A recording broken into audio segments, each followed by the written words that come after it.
Good morning, greetings friends, and welcome to The Bright Side, your nutritional program dedicated to the understanding of the vast world of nutrition and nutritional supplementation. I'm your host, Pharmacist Ben, nutritional pharmacist from Boulder, Colorado. I use nutritional supplements where other healthcare practitioners use toxic pharmaceutical drugs and sometimes deadly medical procedures.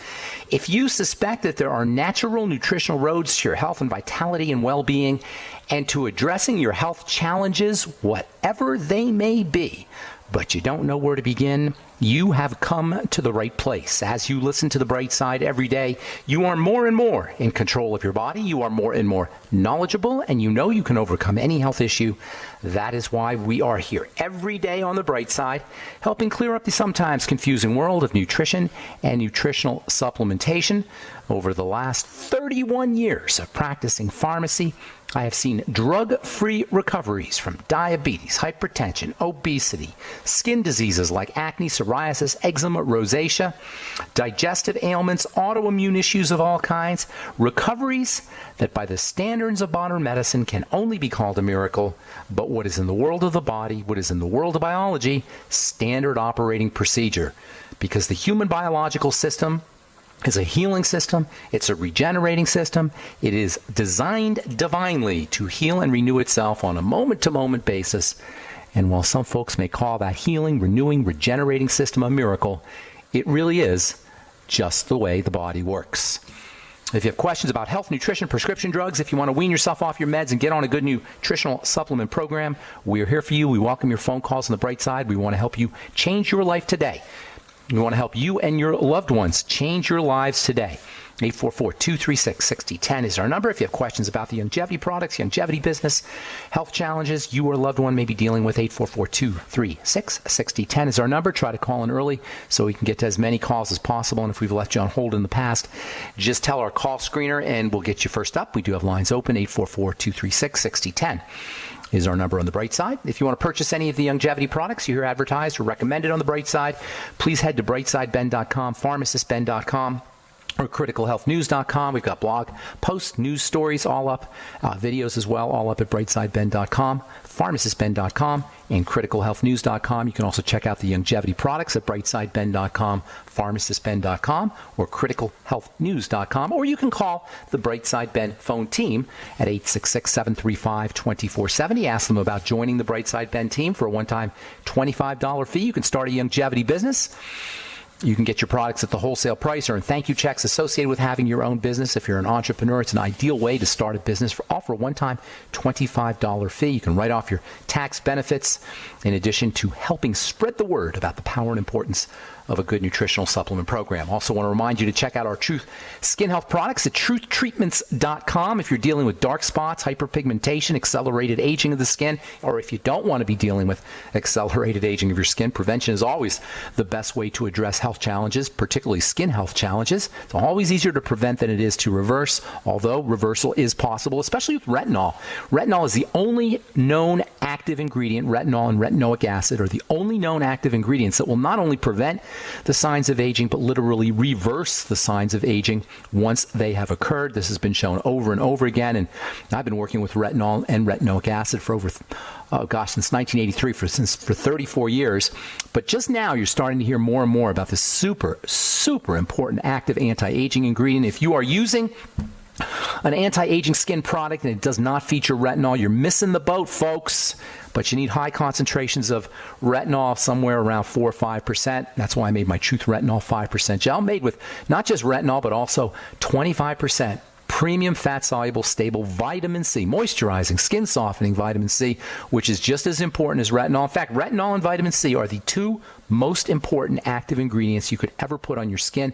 And if you're not using both, folks, on a regular, at least regular, ideally daily or several times a day basis, you are truly missing the boat on active anti-aging skincare. But you don't have to miss the boat, because you can check out all our vitamin C and retinol products at truthtreatments.com, truthtreatments.com, retinol 5% gel, Truth Transdermal C Serum, Truth Transdermal C Balm, and our Truth Omega-6 Healing Cream, truthtreatments.com, truthtreatments.com.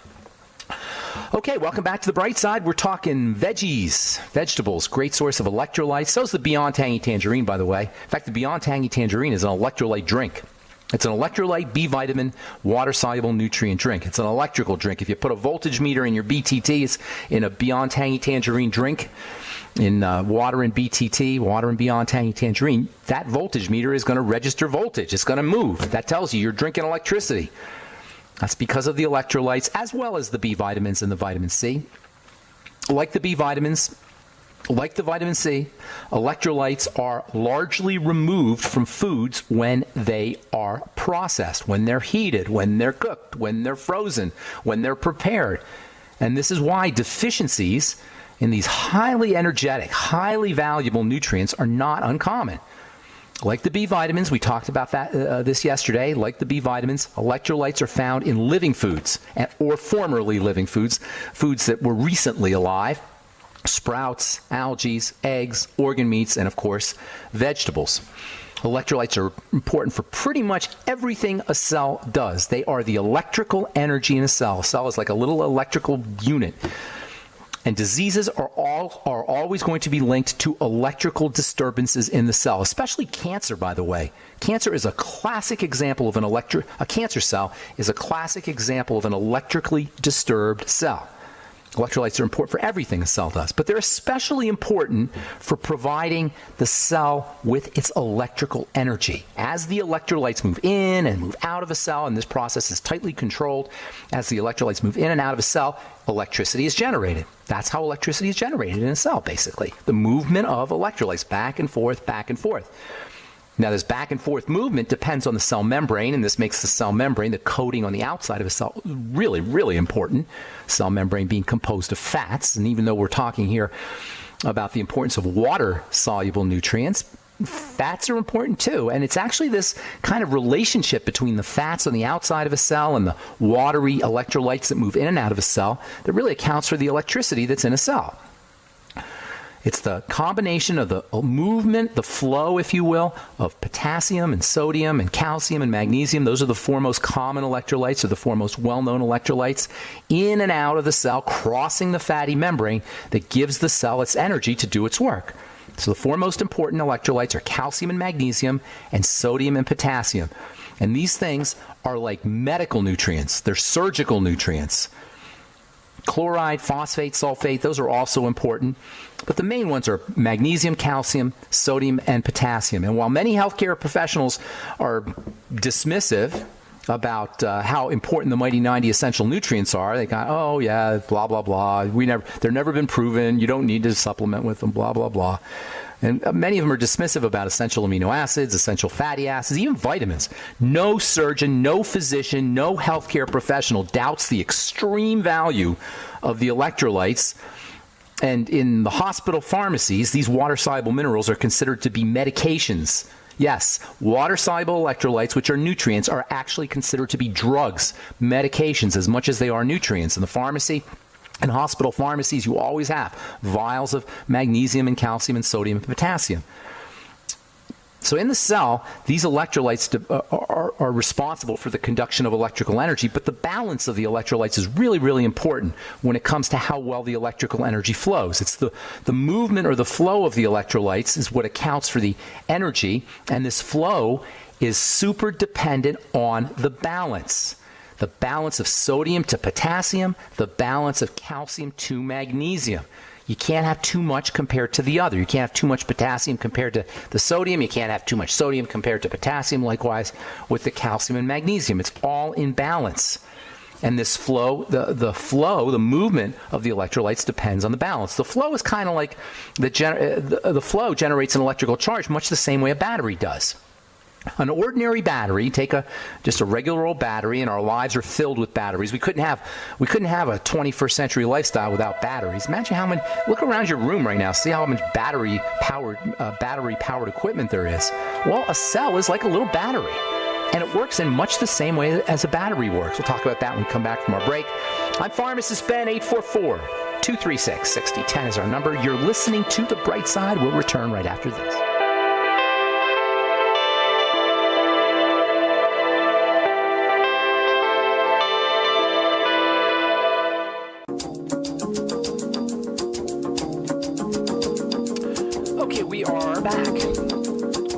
Side. I'm Pharmacist Ben. Thanks for joining in. We're on the air Monday through Friday, 8 to 9 Pacific and 10 to 11 Central Time, 24/7 on our archive pages at brightsideben.com and Pharmacist and benfuchsarchives.com. Got search engines up at both websites, benfuchsarchives.com and brightsideben.com. All our shows are archived, got 6 years plus of archived information, all great health information that you're not going to hear on any other radio program, because everything I'm talking about is based on my personal experience in combination with the research that I've done. It's coming out of my head, plus the research that I've done. It's all based on my 31 years of working as a pharmacist, 34 years of working in the skincare business. And this is my personal information in combination with the research that I've done. It's all up, all the great health information that you hear every day on the Bright Side is up at brightsideben.com and benfuchsarchives.com in archive format with search engines. You can also purchase longevity products at brightsideben.com, pharmacistben.com, and criticalhealthnews.com, or you can call the phone team at 866-735-2470, 866-735-2470. All right, got lines open for you. Nobody's on hold, so got all our lines are open at 844-236-6010, 844-236-6010. If you got questions about heart disease, electrolytes, veggies, anything we're speaking about here today, if you have a comment or success story you'd like to share, now's the time to give us a shout, 844-236-6010. So the cell, which is the nexus of health, or the nexus of disease, all disease being cell disease, is a little electrical critter. It's an electrical organism. It's like a battery. And it generates its electrical charge much like a battery does. A battery, which our 21st century lifestyle could not exist without batteries. Batteries are energy storage devices that generate their electrical charge through the movement of electrolytes. And a cell works exactly the same way. It generates its electrical charge through the movement of electrolytes. And this is why cells can be considered to be little batteries. And this is also why electrolytes and electrolyte balances are so darn important. Sodium and potassium balance, as well as calcium and magnesium balance. And then the whole thing, sodium, potassium, calcium, and magnesium, sodium, potassium, calcium, and magnesium are all balanced with chloride. So you got all these different balances going on, and they're all really important. And guess what organ it is that balances or maintains the balance of all these electrolytes? The kidneys. That's the major, well, one of the major roles of the kidneys is to regulate the balance of the electrolytes with a little bit of input from the adrenal glands. So between the adrenals and the renals, adrenals are the glands that sit on top of the renals, or the kidneys, renals being the other term for kidneys, the adrenals and the renals control the electrolytes. Yesterday we talked about chronic kidney disease, which is an absolute epidemic. Millions and millions, probably 10, maybe 20 million Americans. A ridiculous amount of Americans, probably more. It might be 30 or 40 million Americans are dealing with some degree of kidney disease. And it's the kidneys that regulate the electrolytes. Do you think that has an effect on electrolyte balance? Even undiagnosed kidney disease, mild kidney disease, even just poorly functioning kidneys that aren't diseased can affect electrolyte balance negatively, or have a negative effect on electrolyte balances. But if you're dealing with full-blown kidney disease, rest assured you're going to have an electrolyte problem. And because electrolytes are involved in the opening and closing of blood vessels, which ultimately are controlled by cells, opening and closing is one of the results of the work that a cell does. One of the major effects of electrolyte imbalances in kidney disease is hypertension, high blood pressure. In fact, it could very well be that our epidemic of what is called essential hypertension, some 70% of Americans, believe it or not, this is crazy, a huge number of Americans are dealing with what's called essential hypertension. That means hypertension with no known cause. It's just happening. They call it essential hypertension. They might as well say hypertension with no known cause. That's what essential hypertension is. It could be, very well could be, that essential hypertension, high blood pressure with no known cause is the result of kidney disease or kidney weakness, let's say. Maybe not, you don't want to call it kidney disease, just early stage kidney weakness. By the way, if you have rashes, unexplained rashes, and unexplained itching, that could also be the result of kidney disease, although that doesn't tend to occur until the kidneys are really, really messed up. Of course, because electrolytes are, after all, electrical. Electrolytes are electrical. They conduct electrical charges. Their balance and their levels are going to be especially important for the most highly electrical cells. All cells are going to be electrical, but there are certain cells that are more electrical than others, particularly nerve cells and heart cells. These are the most electrical systems in the body, our nervous system and our brain and the heart. So neurons or nerve cells and cardiac cells or heart cells are uber dependent on electrolytes, super dependent on electrolytes, and the heart is extra dependent on electrolytes. And the first sign of electrolyte problems is going to be problems with the circulatory system and problems with the heart. The heart is especially dependent and sensitive on electrolyte levels and electrolyte balances. And all the electrolytes are going to be important for maintaining heart health function. But according to the Encyclopedia of Surgery, potassium is probably the most important cardiac electrolyte, heart electrolyte, because differences in changes in potassium levels, very tiny little changes in potassium levels compared to other electrolytes, can have huge effects on the heart, especially when it comes to sodium, which we get way too much of. This balance between potassium and sodium is extra important when it comes to heart health. We get way more sodium than we do potassium, and this is a new phenomena. Throughout our evolutionary history, for the hundreds of thousands and even millions of years that human beings have been around, there was way more potassium than sodium. That's because potassium is found pretty abundantly in vegetation, pretty abundantly in botanicals and plants and vegetables. Sodium, not so much. So our bodies are designed to really hone in on sodium, not so much potassium, because potassium has always been around. So the body's like, oh, well, we got plenty of potassium around, but it's the sodium we really need. So we are really searching for sodium from a brain level. Our brain is always looking for sodium. And because sodium is used as a preservative, and sodium is used as a flavoring agent, and sodium is used in all kinds of processed foods, especially processed foods. There's all kinds of sodium everywhere. And because our brain is looking for sodium all the time, we end up being way out of balance, sodium to potassium. In fact, according to nutritionists, we should have about 4 times, we should be at a 4-to-1 ratio of potassium to sodium. We should have about 4 times as much potassium as sodium. And as it turns out, we're exactly the opposite. We get 4 times more sodium than we do potassium. So we're way over sodiumized and way under potassiumized. And because even tiny little changes can have effects on the heart, it could very well be that our epidemic of heart disease is at least partially related to the fact that we're not getting enough potassium, that we get too much sodium compared to how much potassium. Out of balance sodium to potassium can cause heart palpitations, it can cause valve issues, it can cause angina, it can even cause heart attacks. And this is why vials of potassium and vials of sodium, as well as vials of magnesium and calcium, are always kept in emergency rooms. There's not an emergency room on the planet that doesn't have sodium and potassium and calcium and magnesium in little vials that get stuck into IV bags. I used to have to make those IV bags, sodium, potassium, magnesium, calcium IV bags. As I say, these things are not just nutrients, they're medicines. And if you've ever had a heart attack, your life could very well have been saved by them. All right, I'm Pharmacist Ben. 844-236-6010 is our number. You're listening to The Bright Side. We'll take a commercial break and come back with you and your phone calls. 844-236-6010 is our number. We'll be back right after this.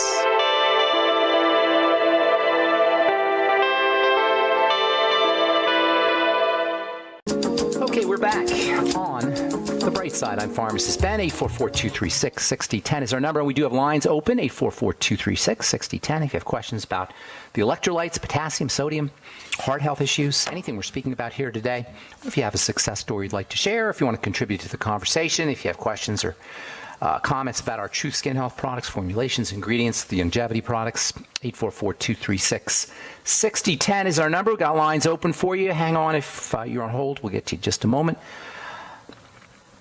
I want to read a couple stories here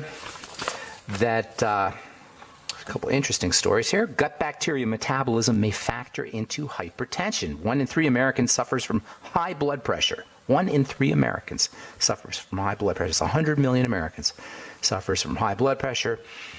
Doctors will tell you that it's genetic, it's in your family. That's what they blame essential hypertension on. They say it's genetic, it's in your family. It's not genetic, it's not in your family. It has to do with how you're living your life. For better or worse. That's good news because it means we can control our blood pressure by how we live our lives for the most part. Talk about deep breathing. We talk about telling the body to relax or helping the body to relax. You don't want to tell the body to relax. You want to help the body relax. Relax your body. That's the best way to lower your blood pressure. Just sit in a hot bath. Hot baths are amazing ways to relax the musculature, the musculoskeletal system, and lowering blood pressure follows almost immediately. Almost immediately after you relax your musculoskeletal system, your muscles and your skeleton, almost immediately when you relax the body, your blood pressure will drop. Certainly smoking can raise your blood pressure, so quitting smoking is important. And of course, high sodium, low potassium. Doctors always blame high sodium. That's what they got this notion that you got to reduce your sodium. And they're half right. It's not so much that you got to reduce your sodium. Sodium is really important stuff. It's that you got to get it back in balance with the potassium. Not lowering the sodium, it's raising the potassium, or at least getting the potassium back in balance. This is the flaw with this low sodium nonsense. It's not low sodium that we need to be focusing on. It's raising our potassium by eating more veggies and not eating as much processed food. That's really what the problem is. Anyway, according to this article, gut bacteria also factor into hypertension. And in studies, when gut bacteria were killed off with antibiotics, patients with hypertension experienced changes in their blood pressure. And when bacteria were transplanted from hypertensive people into normal mice, they got high blood pressure. So they took the bacteria from the hypertensive patients or the hypertensive mice and put it into the non-hypertensive mice. Bingo. The non-hypertensive mice got hypertension. So anyway, what does it say? Gut bacteria? Gut bacteria are about the gut. The gut is about digestion. Digestion is about food. All roads lead to food. All roads lead to the digestive tract, the first point on the triangle of disease. I know I'm addicted to foods as much as anybody, and as I've said so many times, this is not about beating anybody up for their food choices. This is about power. It's about leverage. It's about taking advantage of our points of power and points of leverage, which means changing the way we eat. If you're dealing with hypertension, you're dealing with cardiovascular health issues, there are so many different ways to improve your health from the comfort of your own kitchen. That's what we're talking about here. Of staying away from the doctor's office and returning to the kitchen, returning to the living room, returning to the couch, returning to things that we can do at home to take care of our blood pressure, to take care of our heart, to take care of our health in general. And oh, by the way, the gym is also important. Weightlifting. American Heart Association now says weightlifting is important for the heart. For years they've told us about aerobic exercise. Now they tell us weightlifting is important for the heart. And guess what? Using your creatine when you come home from the gym can also be important for the heart. Using your creatine when you're done with a workout can also be important for the heart. And creatine is great for elderly folks. Creatine, as many of you know, is a very important bodybuilding supplement and weightlifter supplement and athlete supplement. But if something is important for a bodybuilder and something is important for an athlete, it's probably important for an average, everyday, regular Joe, like you and I, or at least like I. This is from University of Virginia. I read this one yesterday. Well, I'll read it again. This is from the University of Virginia School of Medicine. Exercise can make cells healthier, promoting longer life, study finds. I think I talked about this yesterday. Exercise improves the health of the mitochondria. The mitochondria are the little tiny energy-producing factories that are inside a cell. Man, are these things important. Do you know mitochondria actually are not even part of us? They have their own DNA. They're like another creature that has somehow entered into a cell to help the cell utilize oxygen. This is an amazing, amazing phenomenon. Mitochondria have their own genetics. If you've ever watched any of those crime shows, CSI, they talk about mitochondrial DNA. Mitochondrial DNA, mitochondrial genetics, is different from regular cell genetics. They have their own genetic profile. That's because they're like a little animal themselves. And it turns out that these little animals that process oxygen, that turn oxygen into energy or use oxygen for energy, they're responsive to exercise. You get more mitochondria, you get better functioning mitochondria, you get stronger mitochondria by getting on a treadmill. Again, demonstrating how much power we have over our health. Do you think drug companies are working on drugs to support mitochondria? Yes, they are. You better believe they are. I don't know how they're going to do it, but they're working on it. You'll hear nutritionists talk about nutrients that are important for mitochondria, and they are. Coenzyme Q10 is very important for mitochondrial health. Vitamin E is very important for mitochondrial health. One of my favorite nutritional supplements. It's not an essential nutritional supplement, but it's one of my favorites. It's called alpha lipoic acid. We've talked about that periodically on this program. It's a little pricey, but it's really important for mitochondrial health. I'll tell you what's not important or what's awful for the health of the mitochondria: sugar. Sugar is the mitochondria's most deadly enemy. One of the mitochondria's most deadly enemy. Processed fats, another enemy for the mitochondria. Again, all roads lead to the digestive system. All roads lead to food. All right, 844-236-6010 is our number. I think it's time to hit the phones. Let's go to Larry in Indiana. Good morning, Larry. How you doing, buddy? Good morning. I'm on a ketogenic and intermittent fasting. Good for you. And I've been eating just one meal a day. Awesome. I'm concerned I'm not getting enough potassium, because I understand you have to have at least 4,700 milligrams of potassium recommended a day. Well, it has to do with how much sodium you're getting. So it's not really, remember, it's the relationship of potassium to sodium. So it's not like one number of how much potassium you need. It depends on how much sodium you're getting in. The more sodium you're getting in, the more potassium you need. So it's not like there's a strict number, but it's more about the balance. So why are you, well, first of all, how did you know about the ketogenic diet and intermittent fasting? What made you do that? Oh, I've heard it from you talking about it. There's a lot of experts on YouTube that are talking about it now, right? Yeah. Well, so you're a smart man, now. Larry. Did you have a heart problem or any other problem, or you just wanted to? Yeah. I've got hypertension, and Okay. I'm trying to just improve my health altogether. I've lost a lot of weight, but good for you. Yeah, good for you. You recommend the ketogenic diet for other folks and intermittent fasting? Say that again. Would you recommend it for other people? Oh, sure. Yeah, it's the quickest way to lose weight. You just feel better. You get more energy. It's just so many benefits, you know. I love it. You know, because I talk about the benefits on this. I've been talking about it for years on the program theoretically, but I love it when people actually experienced it. So you're more of an expert than I am when it comes to the ketogenic diet and intermittent fasting, because you've actually experienced the benefits. You actually reverse the markers of illness. Hey, hang on, Larry. Got to take a break, and then we'll talk a little bit about potassium as well. I'm Pharmacist Ben. You're listening to The Bright Side. 844-236-6010 is our number. We shall return with more good health information right after this. Don't go away.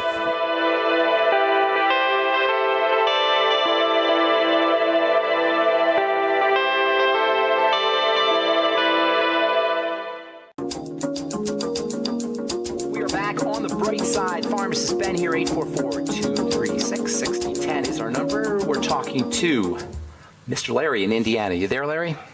Yes. Okay, so ketogenic I eat diet. a lot of sea salt. I like sea salt on veggies and stuff like that. So I think I need more potassium. So what I was doing, I was taking potassium citrate capsules and putting them in a drink. I was wondering if you recommend that, because they're only 99 milligrams. Yeah, but you know, it's not a balanced way to get your potassium. I'd be doing more veggies. That's basically how I would be. Are you doing a lot of veggies? Avocados, squash, spinach? Yeah, not a lot, because I'm only eating one meal a day, but you that's why I was trying to increase potassium. You can snack on these things in the middle of the day. If you're only eating one meal a day, you can still, try to keep it. Instead of you saying one meal a day, just say I'm only going to eat between 11 and 4 kind of thing. You know what I'm saying? So give yourself a window, a time window of what you're going to eat, and then you can snack on your veggies during the day, and that's not going to throw off the ketogenic diet at all. And as long as you keep your eating within a window, you'll still go into ketosis. And if you fast, you're not going to get any fast, obviously, but you'll still keep yourself in ketosis if you give yourself a 4 or 5 hour window within which you eat. So instead of one meal a day, just say, okay, I'm only going to eat between 11 and 4 or between 11 and 3. And then throw in veggies, beans. If you can do beans, they're not exactly ketogenic, but you can if you're eating beans, they're good sources of potassium. Bananas, everyone knows about bananas and potassium. Mostly it's veggies though, and veggies aren't going to throw off ketosis. I'm a little bit leery of the medication like KCL, potassium chloride pills, or not medication necessarily, but supplements that you take, because it may throw off your potassium to sodium balance. You'll have to see how you do, but it's a more appropriate way to get your potassium from foods. Okay. Also, All Beyond right. Tangy Tangerine is a great source of potassium, and that is balanced with the other electrolytes, the magnesium and calcium and sodium. Remember, it's the balance that counts, not the frank number, unless you're super deficient. But for most of us, it's the balance, not the absolute number of milligrams of potassium that you're getting daily. All right? Does that help? Okay. Hey, congratulations, man. That's awesome news. You not only lost weight, buddy, and you're not only feeling better, but you added years to your life. Congratulations. Thank you. Thanks, Larry. Thank you. Take care, man. Hey, I'm going to be in Indianapolis in a couple weeks. Are you anywhere near Indianapolis? I'm about an hour and a half away. I'm up towards Fort Wayne. Are you doing longevity at all? No, I'm not, but Okay. I do other supplements, but I'm very familiar with them. Well, if you want to come by, I'll be doing a talk on November the 4th, Saturday, November 4th in Indianapolis at the Jamboree. Oh, Just awesome. Google Jamboree. I'll I'd take a love to drive meet down you. there. Oh, I'd love to All see right. you. And All right. come by and say hi. If you're out there, make sure you come by and say hi. All right. Thank you. Okay, Larry. Take care, buddy. Have a good day. All right, let's go to Shirley in California. Good morning, Shirley. Welcome to the bright side. Let me see. Get Shirley here. Hi, Shirley. Yes, hello, good morning. Good morning. I'm so glad that you're talking about this topic because it resonates with me. Good. I had two heart attacks in 2 years, and of course it was based on arrhythmia, I believe, but of course we know. I refused to all the hardware they wanted to install, in my chest and all those. They wanted to put a pacemaker in there? Oh, without.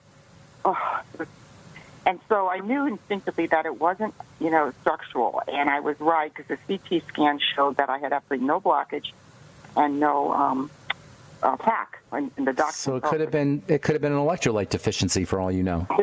Yes. And so I looked at my blood work and I said to myself, it just came to me like an epiphany. I looked at my sodium had been low for years. There you go. Low sodium, and then the potassium not as low, but on the low end as well. So you're out of balance. I was out of balance, and who knows for how many years, And so I've said that when I talked to the cardiologist at a follow-up, he was almost poo-pooing it. I was like, but I believe it's my blood work. So it's just. Anyway. So what are you doing? So I went to my naturopath, and that I've been to going through for years, and he agreed, and that we started on potassium, magnesium, and and what was the other? Well, Calcium? Sodium, calcium? Calcium, okay. Well, not really. See, now he said that, and I'm wondering if you would agree. He said the potassium is more important than the sodium. And then I'm not. I know where he's going with that, and potassium is super duper important, but I don't like thinking of that way. It's the balance. It's the balance. You want about 4 parts potassium for every part sodium, and in that way, potassium's more important because you need more potassium. But I don't like saying one's more important than the other. They're all important. And that's why vegetables are so good, because vegetables are balanced. They have everything you need. That's why the Beyond Tangy Tangerine is so important. It's balanced. It's got everything you need. When you start throwing off the balance by taking just potassium or just calcium or just magnesium, that's where you start to run into trouble. So I don't like saying one nutrient is more important than the other. It's the balance. They're a team. Third base is not more important than shortstop. If you're missing a third baseman, you're not going to win many games, no matter how good the other 8 players are. It's not like one position on the team is more important. It's a team. They're all important. That's the nature of a team. Nutrients are a team. There's not one nutrient that's more important than the other. But I commend you for understanding how important electrolytes are in general, as well as your naturopath. Go with veggies. Go with as much veggies as you can, veggie juices. Get a Vitamix. Vitamix is a great way to get the electrolytes in your system quickly. Juices in general are going to get you the electrolytes really quickly. So I'd be juicing every day if I were you, Shirley. Yeah, Vitamix juicing. If I'm taking 560 milligrams of the potassium, and I'm not specifically taking salt water, although I have, I'm wondering how to balance that, because I am craving salt. Like I can eat a bag of potato chips. Get yourself some sea. Here's what you're going to do. Here's what you should do. My opinion. This is my suggestion. Get some Celtic sea salt or some Himalayan salt, like a quality salt. Put a teaspoon in water, and then sip on it. A teaspoon of Celtic sea salt in water, and sip on it very slowly. Probably the first little bit is going to taste super delicious to you, right?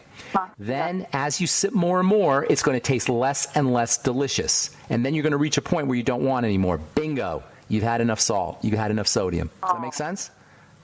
I see. So you're sipping like a cup of water? Put a teaspoon in a cup of water, even a couple teaspoons. Just get it real salty, and you'll notice that the first sip of that is super delicious, especially if you're an athlete, or especially if you're under stress of any kind, or especially if you've been out working in the yard and you're sweating a lot. The first couple of sips of salt water are going to be super delicious. And then gradually it's going to be less and less delicious, and you'll reach a point where you don't want any more salt. This is not only great for people who are working out a lot or are experiencing low sodium levels, but it's also good for people who are craving salty foods. So because a lot of our salty foods come combined with bad fat and with carbohydrates, things like pizza and pretzels and potato chips. If you're craving any of these foods, using this salt water technique is a great way to wean yourself off of those foods and give your body the salt it needs, the sodium it needs, without having to interact with the nasty pizza fat or the carbohydrates from your pretzels or your potato chips. Does that make sense? It's a great way to get salt without having to have the other kind of food components that usually come with salt. Okay, so I don't do it every day. I would just do it whenever you feel like it. Whenever you're craving salt, trust your body. Do it every morning, and if you're repulsed by the idea, that's your body talking to you. Don't do it. But if the salt, if it sounds good, and if this first sip is good, you needed it. Right. Okay. Thanks so much. I'm going to see that today. Thanks so much, Dr. Thanks, Shirley. Good to talk to you. Have a great day. All right, underwear guy, you get the last word, my friend. What's going on, John? Word. Okay, real quickly, on vitamins, when you look at the label, it says, say, for instance, calcium.